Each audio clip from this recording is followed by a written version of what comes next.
Hello and welcome to Dad Doesn't Have Time for This, the show where we review things quickly and compare them to everything else in existence. Today, I'm going to talk about the return of one of my favorite musicians of all time, Sho Baraka, the man who created one of the greatest hip-hop albums of all time, The Narrative, is back with Midnight of a Good Culture. And I have to say, he is hitting the ground running on all cylinders, firing all those other analogies, whatever you want to go with. This album is a wonderful expression of life, history, culture, art, whatever you want to call it. It's wonderful. And I'd say it's the 95th best album of all time, and now I'm going to tell you why.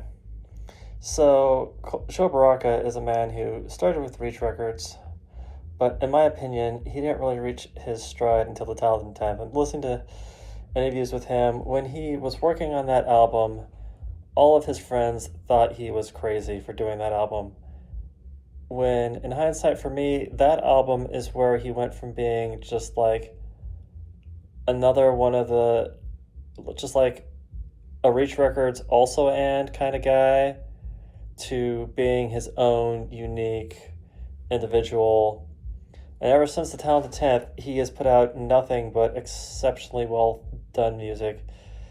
It's very culturally aware, but not in like a preachy way, but at the same time, it's very in tone with his own relationship with God. And hearing him talk, it sounds like the reason we may not have got anything from him in so long is because it sounds like he had sort of a crisis of faith a couple years ago and just couldn't quite pull himself out of a funk. And now that he's out of the funk, he is coming in swinging.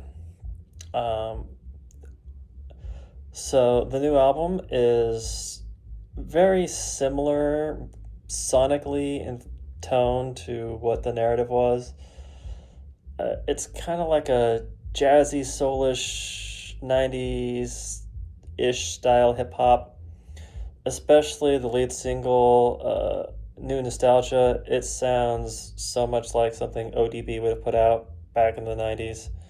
Rest in peace, ODB. And yeah, the music video is great. It's just musings on art and what it means to create. The first half of the album is probably my favorite because it's a little bit more upbeat. Some of the highlights, let's see here. I liked how the Idols for Nihilists is like a skit that talks about how like we've got all these things that we worship, and then the following track, Still Got Faith, is the response to the Nihilists. And that kind of like flow from track to track is something I really appreciate. Like the whole concept of concept albums, I am a sucker for a concept album. And this album sort of like flows like a day. All the tracks are timed, starting at 4:25 a.m. because apparently he's a masochist and gets up way too early, and going all the way until midnight. And the day picks up. It's going heavy. It's fun. It's exciting. Still, let's see here. We talked about Still Got Faith. Phyllis Wheatley, another solid track about a poet who I didn't really know. I'll be honest, my understanding of Black history is not the greatest in the world, but I do appreciate a good highlight reel. Let's see, first half of the album, Might Not Go was the first 5-star track on the album. Solid track all the way through. Now, the track that separates the first half from the second half is also like the dinner time track, the Bootmaker's Ballad at 5:15 p.m. And here's the thing. In an interview, he said this is his favorite track on the album. And I can see why it's his favorite track on the album. Much like Propaganda's track about cats being a metaphor for Black people, this one, bootmakers, are a metaphor.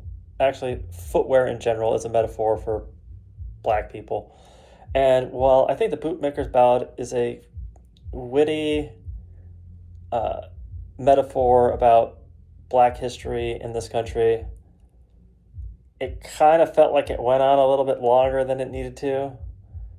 It's 4 minutes and 45 seconds long, And honestly, I would have probably trimmed it to under 4. I realized that loses the point, but it's the only 3-star song in the album simply because it felt like it went on a little bit longer than it needed to. But referring to Dr. Martin Luther King as Dr. Martin, brilliant. And just, yeah, it's not as a bad track, it felt a little bit long-winded. The second half of the album's a mix of 4 and 5-star songs for me, and like it's a little bit slower paced. 40 and Up, while a solid track, doesn't hit quite like 30 and Up did. Although I do appreciate that apparently I'm very close in age to him, because you're saying 30 and Up when I was in my 30s and 40 and Up when I'm in my 40s. So I look forward to 50 and Up, but hopefully it's not another 8 to 9 years for another album from Sho, because it's so good. Despite being a little bit more mellow, I thought it ended on a solid note.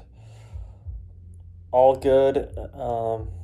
Just the prescription for all this pain is a little bit more Jesus, and yeah, I can relate to that. But I almost forgot. He does have a track with Propaganda, Langston and Baldwin, and it's a great solid track.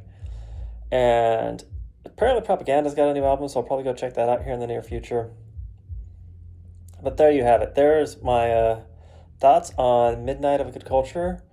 An excellent album, and while I may be focusing on spooky stuff for October, I'm making an exception for this one because this just came out and it's excellent, and I hope you enjoyed as much as I did. And if you disagree with me, feel free to let me know. Have a great day, and I'll talk to you later. Bye.